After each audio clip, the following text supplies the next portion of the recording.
What does this alliance mean for 2023 Telangana elections, which is like 26 days away or even less than that, Sai Sekhar?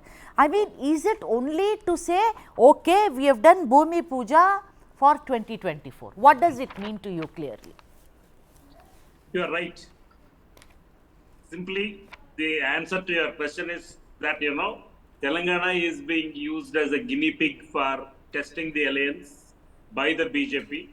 And BJP has gained some strength in Telangana, and they, again, they could not take it forward beyond a point after the defeat of the elections in Karnataka. The BJP has bitten the dust, and their chips are down, and now they can't rejuvenate the whole thing in Telangana. They are not the main challenger to the ruling Bharat Rashtra Samiti.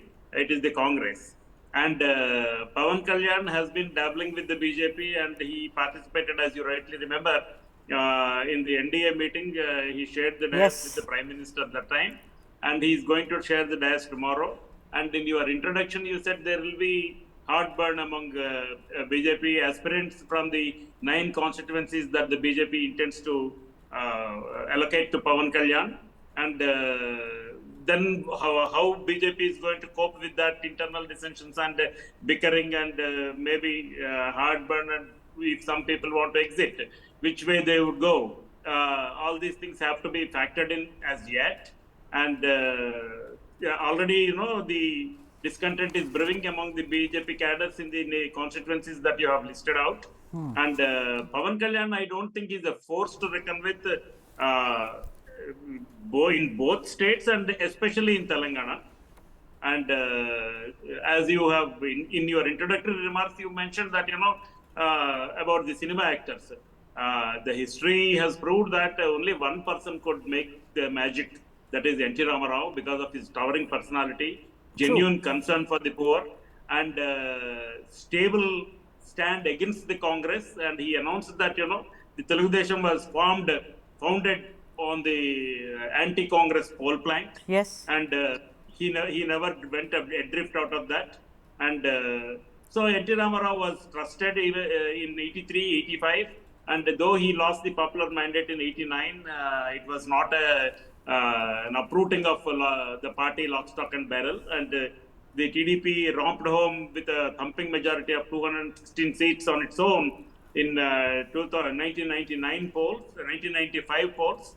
And so N.T. Ramarao was the only successful politician in the from the filmy firmament to get onto the political arena. And see, there are several cinema actors like Krishnam Raju, Jayasudha, then Jayaprada, Jamuna. Everyone have tested their fortunes in the electoral fray, and all of them were elected as MLAs or MPs, but they were not leading the party. Chiranjeevi has contested and won only 18 seats, and Pawan Kalyan's experiment conquered off.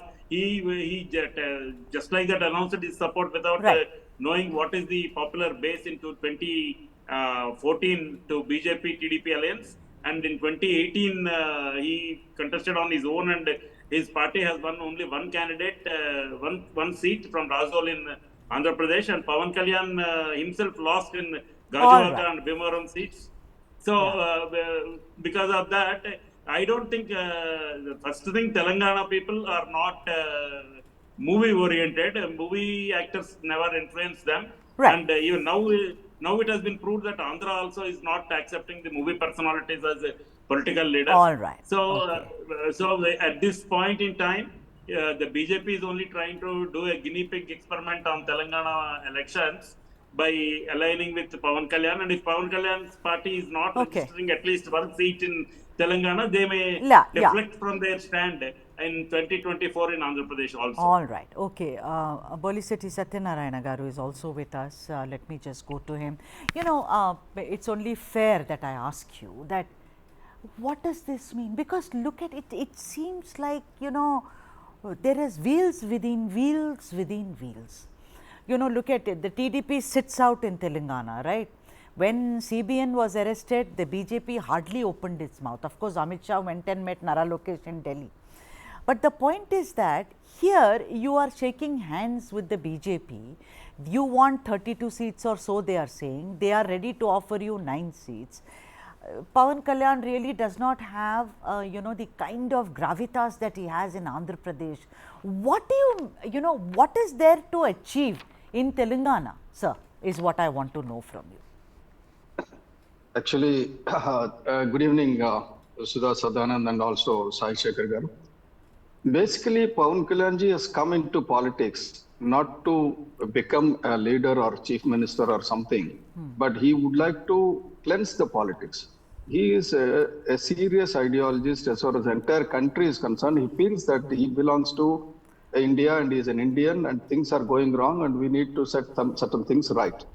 If you look at it, in the last 2 years back, he hosted a huge Netaji conference and felicitating the author of Netaji who wrote the book in Telugu. And he said about how he is committed to India. He wants to bring clean politics and he wants to youth participation in the elections. Like in 1983, what NTR did, he would like to do the same experiment. At the same time, when Andhra Pradesh people have been cheated once by Jagan Mohan Reddy saying that, give me one chance and I lost my father, I lost my chacha and lots of things he said. And ultimately, now the air is clear and anti-incumbency in Andhra Pradesh is the sky high. I never think any chief minister in the country had that kind of anti-incumbency with so much of freebies offered. Now the situation in Telangana, it's again the same thing. People have landed into the false people's promise. Like KCR promised he will make Dalit as chief minister. Yes. He said that he will give 3 acres land for every Dalit family. And he said that he will make Telangana as golden Telangana. But what he did, he became himself chief minister. His son is a minister. His nephew is a minister. Daughter is MP. He made a family affair. So Bangaru Telangana, only his family become Bangaru, golden, Right. not the people. So you are and the saying, people who yeah. people who fought for the Telangana, separate Telangana, because they've been looked down, because people from other states have come and occupied their land and political power also. They are fighting back now. The entire university is again back with the Kalyan Garu, and right. there are several meetings have happened. Now our presence in Telangana, actually see the option for Telangana people, one is they've already tested and tried and failed Congress, and the second thing is the people who are torturing them today. The only option available to them, only option available to them is BJP, and the BJP, like the Sai Sekhar said, that it lost its steam because of the elections. That's what they presume. So now he is adding the steam. So tell us, there is a lot of speculation. So has the deal been done on those 9 seats, and are you going to fight on 32? What is it? When are you making the formal announcement, sir? No, formal announcement has been made for 8 seats, and both Pawan Kalyan Garu and Kishan Reddy together announced 8 seats are confirmed and 2 more under the discussions. All right. So that will be decided today. All right. 8 seats we are working together, and 4 in Khammam and 4 in the other side of Hyderabad. So you brought up... We are together in Telangana. Yeah. All right. You brought up the BC aspect and you spoke about Khammam. Now, Nagesh Garu, if I can have you on the screen, and I am asking you this. Look, pollsters are saying that the BJP has no chance, and Jana Sena, we know. See, it's not that, I mean, I'm a fan of Pawan Kalyan, by the way, as an actor. So that has nothing to do with politics. Like, I was a great fan of both NTR and Nageswar Rao. I mean, no one can beat them. For me, they were stars, But the point is, this is politics and it works out very differently. So I am asking you this, that with the TDP sitting out, Nagesh Garu, they are saying we are not interested in, the reasons. Do you think the Jana Sena and BJP, are they capable? Do they have the gravitas, wherewithal to capture the BC bastions, in any way? Like, for instance, in districts like Khammam, with Satyanarayana Garu was talking about, do you think the TDP supporters, the traditional, let us look at traditional TDP supporters, Andhra settlers, call them anything, will they be attracted towards candidate from Sattupalli or, Aswarao Pet? What do you think? Do you think that can happen? I mean, do you think any chances of that happening? See, the regions that you are mentioning is Ashwarapet and other areas. They are in the Khammam and Nalgonda districts, which are traditionally the strongholds of the communist parties, whether CPI or CPM. So the BJP never had a free run in there. In fact, even in Mungod by-election, where they had a very powerful candidate in Komatiredi Rajagopal Reddy, the party lost by 10,000 votes. So it is now there are two issues you have raised. One is the question of backward class votes. You see, TDP, which is an ally of Pawan Kalyan, Jana Sena, has been a favorite of the backward classes, but they are not in the fray, especially in the North Telangana region. BCs have been supporting the TDP. TDP is not in the fray. So now we should expect that the vote should be transferred to the Pawan Kalyan's party and to a certain extent with the BJP. Now, will that happen? Let us examine. See, first of all, TDP has got a handicap, and to a certain extent, the Pawan Kalyan's party also has a handicap. Both of them are Andhra parties. Their acceptability to a certain extent in Telangana has been low, and so has been the case with Sharmila's party, whom Congress party in Telangana strongly registered an alliance with. So the same is the case with the TDP. They don't want an alliance with the TDP. Pawan Kalyan, though he falls in the same bracket, the problem with Pawan Kalyan is neither does he have cadre, nor a following, nor any leaders of note in Telangana. No, but Nagesh Garu, this is what a lot of people are saying, that the youth, now you are now divided between the Congress, which has a surge according to pollsters after neighboring Karnataka. The BRS is the only, there is a two-way contest as I see it.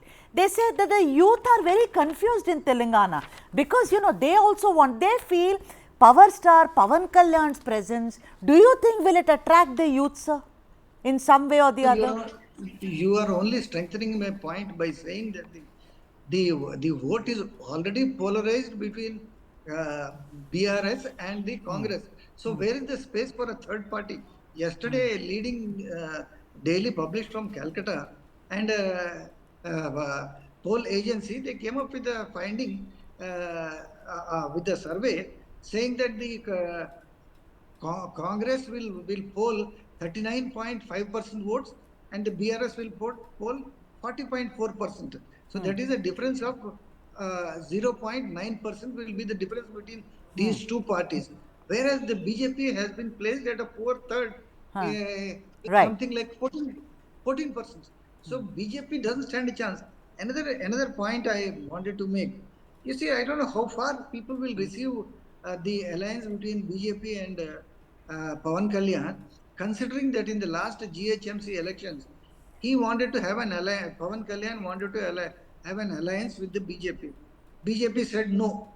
Then he said unconditionally he extended his support to the BJP. Yes. So now he is giving, the BJP is giving as many as 9 seats to the Janasena. 9 seats is a fairly large number in a small state like Telangana, which has got 119 seats. Whereas, the other major party, the Congress, is offering 2 seats to the CPA and CPM. Here, the BJP has been generous enough to offer 9 seats to the Janasena. So, this is a sign of weakness of the BJP rather than a sign of strength, because giving away 9 seats is a large number. No, but some people, some people are seeing it as the BJP using Pawan Kalyan rather than the other way around. I'll come back to you. Sai Sekhar, I want to ask you, politics has now become a game of perception, Sai Sekhar. You know this. You've been covering elections for the longest time. I have seen many elections. All of us, most of us here who are journalists. Look at it, no. Pawan Kalyan is the most popular guy. I think he's a very polite chap, is what I think. Sorry, you know, maybe the fan woman is speaking here, but correct me if I am wrong. He is very pally with CBN, he calls him, you know, Anna Garu or whatever he calls him. He is very pally with even the BRS. If you look at him, he is very courteous towards both KCR Garu as well as KTR. You know, people see him as a good guy. People see him as someone whose hands are not sullied, whereas all the other politicians, their hands are sullied, they all have an ulterior motive. The BJP, for instance, let me tell you, they are saying clearly using Pawan Kalyan. They are now tomorrow, we will see all the entire BC that they are talking about, putting Modi right in front. Do you think that that is at least an advantage towards, you know, Pawan Kalyan? That is a good guy, because let us not forget how Arvind Kejriwal also came to power. When he initially came, it was about, ye acha aadmi hai. I would like to ask you one question, Sudha, before I go on. In your opening remarks about just now, in this question, you said Pawan Kalyan is a good guy and soft spoken or something like that. What is that?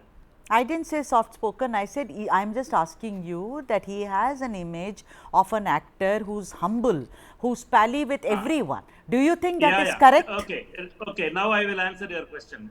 See, Pawan Kalyan is the person who stood up and not very long ago, maybe a month ago, he was addressing a meeting and Battalippi Kodtan Kodakallara is the word he used. Like, I'll strip you and hit you. And you know that Kodakallara is not, doesn't have a true translation in English, but this is the language he used against YSR Congress. I said, Jagan, nuventa, ni batikanta. Jagan, who are you? What is your life? This is the language he used. And the question of, you know, Pawan Kalyan emerging as a good guy is ruled out. But what about his relationship with KCR Garu and KTR? Talk about that. See, it is not the question. See, it is not the question of relationship with KTR, KCR, and Chandrababu Naidu or anything. Pawan Kalyan used a similar language or even vulgar language against the TDP in 2018 election when he contested independently, and he was speaking all kinds. He was hurling all kinds of invectives. So this is one. And what is the second question you are asking? That's what I asked you, that maybe it's a perception. How in politics, I mean, I know that you don't have to hurl invective. Because I am telling you, Pawan Kalyan has no presence in Telangana. And Andhra Pradesh, it is only a perception that he has some support. I have my own serious reservations about it because of the language uses and very unstable political stance. 2014, he did not contest and he supported TDP, BJP combined. 2018, he contested. Again, he announced that he contested against the TDP, but I don't believe that. And in 2024, he might contest along with the TDP. All right. And so, if the BJP falls into the trap, right. So we will talk about. So we will talk about whether he'll be a vote cutter. You see, the thing is that these elements can also be. He is not. Is what you are saying? Yeah, right. Dharam Guruva Reddy. He is not. Dharam Guruva Reddy has also joined us, and let me go to him first time. Mr. Reddy, I want to ask you about this entire Jana Sena BJP marriage of convenience. It clearly looked like a marriage of convenience to me, and I am going to ask you that in this marriage party, there are lots of people who have not eaten and they are going back home. You know, typical marriage party, oh, I didn't like the laddu, it had too much sweet or all that. We've all seen these uncles who do this, no? So I am saying, like, you know, Konda Vishweshwar Reddy, you know, he's saying it's a waste of time. Also the BJP Medchal district president Harish Reddy. How are you going to appease them? You know, just because you want to have what is a lot of people are saying that it is, there have been dharnas by BJP cadre. How are you going to appease them, sir? Because this alliance itself seems to be something which is of convenience, of, you know, actually warming the entire Telangana foundation for 2024. It doesn't seem like both are interested in 2023 at all. Mr. Reddy. Thanks for pulling me in. Sure. There are two answers that I need to address, two concerns that I need to address. I've been listening to all my friends there. First of all, let me clarify that Pawan Kalyan will not have any negative impact in entire Telangana just because there is an alliance. because he has got very good image among the youth and film goers, and the Khammam district where the Janasena got 5 alliance seats has got a lot of population that follow Pawan Kalyan, especially the ST breed, which has got affinity with the roles that he has done in recent hit movies. Number one. Number two, youth following among the film goers and the Andhra connectivity, Andhra links are much more in Nalgonda and Khammam districts. And then the one seat that is given in Hyderabad, the Kukatpalli area is also a lot of settlers from Andhra are there. So there is an impact definitely. Number one. Number two, apart from these 8 or 9 constituencies, I don't see any other negative or positive impact with Pawan Kalyan. Other way around in other areas of the state. But within the Hyderabad city, there are a lot of other constituencies, about 20 other constituencies where a lot of film goers who follow Pawan Kalyan. And that will be advantage to both the parties. And coming to Kukatpalli area, Harish Reddy and resentment, and talking about Konda Vishweshwar Reddy's discussion that you mentioned, actually, when there was a demand from Janasena that the Sherlingampalli constituency, where the financial district falls in, that is actually a BJP hub, and very good leadership is there around financial hub for any political party to catch hold of. So Vishweshwar Reddy as a ex-MP from that area, he wanted to have the Sherlingampalli constituency for BJP so that it will face the party in the assembly, as well as it will be beneficial for the parliament also in the upcoming elections in 6 months from now.